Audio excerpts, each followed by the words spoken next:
Hi everybody, I'm Ryan. And this is Wilbur. That's Sophie. She's really tired doing my thumbnails right now. And today we're going to talk about the color pie in Magic the Gathering. So the color pie looks like this.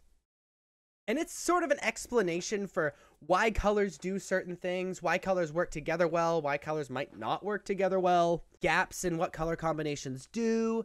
And we're going to kind of go over that, starting with what the colors are meant to do, what each individual color. There's white, black, blue, red, and green. Now, I'm not going to go over the lore stuff regarding colors, because this isn't really a lore channel, it's a competitive Magic channel. So we're going to talk about the game mechanics with each color. First off with white.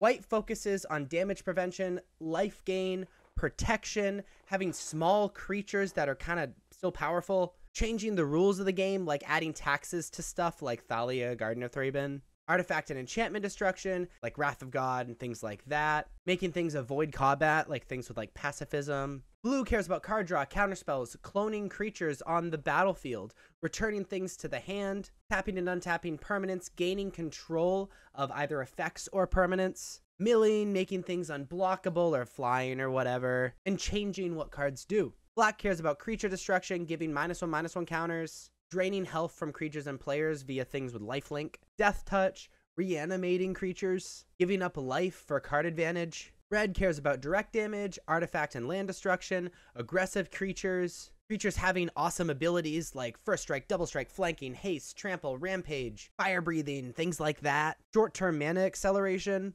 and randomness in their cards. And lastly, green cares about big, strong creatures, token creatures, pump effects, trample, things being uncounterable, or like anti-flying like reach, regenerating creatures, permanent mana acceleration as opposed to temporary mana acceleration, mana fixing, and artifact and enchantment destruction. Now that makes sense overall. There are 5 colors, they do different things. However, most decks have a color pairing. If we look at the color pie, the colors that are next to each other, supposedly, are easier to pair together, because often they share some common themes, and those common themes can be supported, though also very often they share a common weakness. So let's go through these allied colors.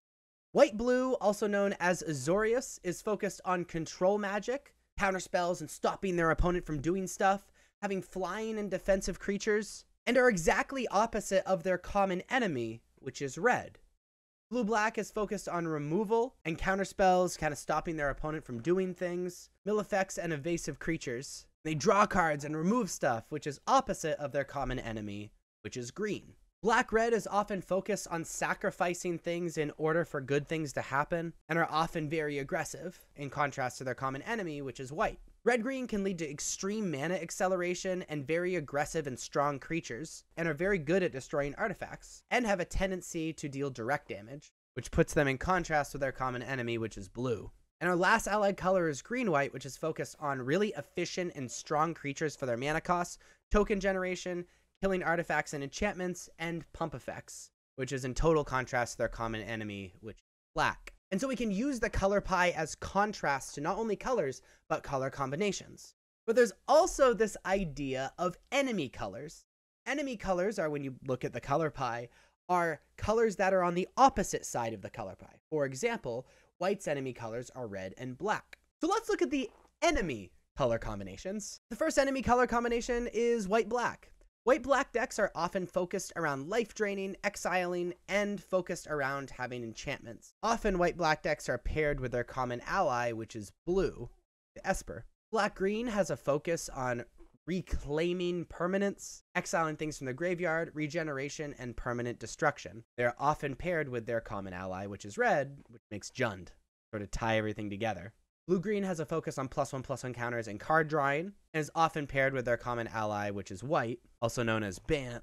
Blue-red has a focus on instants and sorceries, looting cards, which means drawing and discarding, and artifacts, often paired with their common ally, black, making Grixis. And red-white has a focus on combat, getting in and attacking, having small creatures in doing so, often paired with their common ally, green, which makes Naya. Now, the reason I keep saying they're often paired with their common allies is that very often their common ally is the thing that both of them are missing. For example, red and white are missing the big, strong creatures. Black and white are missing the card draw and control magic, which is why we often see these decks as 3 colors more than these 2-color decks, unless there's color fixing restrictions. But that is the color pie explained mechanically and from like a Magic card design standpoint. If you have more questions, I'm happy to do a part 2, maybe focused on lore. Let me know down in the comments. If you like this video, please be sure to like and subscribe. Check me out on social medias. Links are above me and in the description. Thank you so much for watching.